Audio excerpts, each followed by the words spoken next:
Anne, can you briefly introduce yourself to our audience and tell us where you've been working in the world? I'm an art of living teacher. I'm a full-time art of living teacher, and I've been working in Kosovo, Afghanistan, and Pakistan. And I'm a licensed therapist, and I'm a specialist in treating post-traumatic stress disorder. You've had experience in working with people who have been in traumatic situations, both natural and man-made, like fires, earthquakes, torture, and wars. People who have been in situations like this may have symptoms of post-traumatic stress disorder. Can you tell us a little bit about this? People who have gone through really extreme events get impressions on their nervous system. And these leave very painful memories, distressing memories for them. And what I hope that we can get from this today is that if people have experienced things like child abuse, car accidents, some of the things we discussed, that if they're having troubling things like nightmares, horrible memories coming back, things like that, they think they're crazy. It interferes with their functioning, and they start to feel really bad about themselves. And the scientific news is they're not crazy, that there are impressions on the nervous system, and we have ways now of people overcoming these troubling memories and getting through these symptoms so they don't go on and they can go about normal lives and be happy. You've used a variety of techniques to help people. What's the best you've found?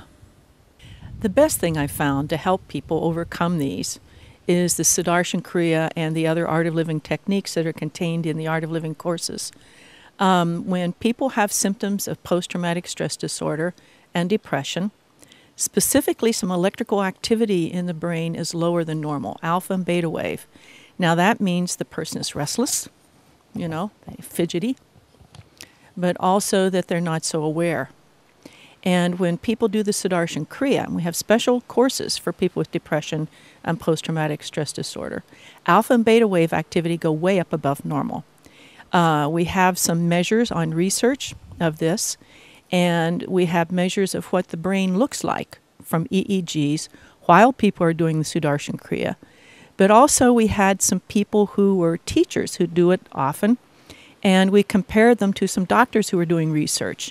And we'll show pictures of these EEGs. What does it mean when you say that alpha and beta waves go way up? What's the impact on the individual? When alpha and beta wave activity increase in the brain, people are alert. They're in the present moment. The mind isn't wandering off into the future, worrying about things, or going into the past, regretting things that have happened and they can't do anything about. They're aware. They're in the present moment. But also the body is at rest, because when people do the Sudarshan Kriya, alpha and beta wave activity are there simultaneously. Usually alpha activity may be high or beta wave activity may be high. But something in these breathing rhythms that the Art of Living teaches has the alpha and beta wave activity both high at the same time. So people are in a very beneficial, peaceful state of mind, but they're alert. Can you be more specific about some of the symptoms? Yes, I'd like to, so people understand.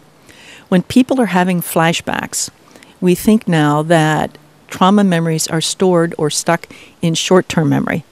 So they're vivid, they're like they just happened. People have very strong emotional experiences from them. And it's different than normal memory, like I was in the first grade. I know I was in the first grade. If I go to a school or if I'm around a little child, I don't feel like I'm in the first grade. But say, for instance, someone's been in a car accident with a red car, and a red car goes past them quickly and they hear brakes squeal. They may be triggered into a flashback. And when we have these changes in our nervous system from doing the Sudarshan Kriya, people have physical changes of when they're more relaxed. Another troubling symptom that people have is the memory coming back a lot. And it seems that there are some difficulties with that around the short-term memory also. And this seems to be processed in the breathing rhythms that are taught in the Art of Living course that are contained in the Sudarshan Kriya. The symptoms go away and they don't come back. We have traumas happening all over the world. How is it that you're helping, Anne? I've been very fortunate to have training to be able to go to places like Kosovo, Afghanistan, Pakistan, and with these techniques that the Art of Living has, we're able to directly address these difficulties that people are having. When people experience wars, natural disasters like floods, fires, earthquakes, they lose often everything. They may lose many members of their family. If they have a natural disaster, they have a feeling that the world that they live on isn't safe. If they have problems from torture or war, seeing their family killed in front of them, then they have a different kind of experience of violence, of violence coming from other people. So these leave very deep impressions, and it keeps them from being able to function. And it may go on for years. And when people do these techniques, they're released of this, and they're released of much of the pain from these horrible losses, and they're able to pick up and go on with their lives. They have amazing, amazing healings. So we've got this going on all over the world now, and we have other people like me trained all over the world who are helping wherever there's something going on, where people need help. And we're doing, it's incredible to be able to go in and really help people with something that works. We teach them, and then they're students. They're not patients. This is empowering. And they're then involved in their own healing, and they see that they can do it. And we teach them things they can keep on doing themselves. So it keeps on. The breathing techniques also affect the immune system and strengthen the immune system. And when people are in these horrible situations, stress causes so many diseases and problems further down the line in their lives. And the breathing techniques strengthen the immune system. We have a lot of medical research on this. It's just amazing, and it's wonderful.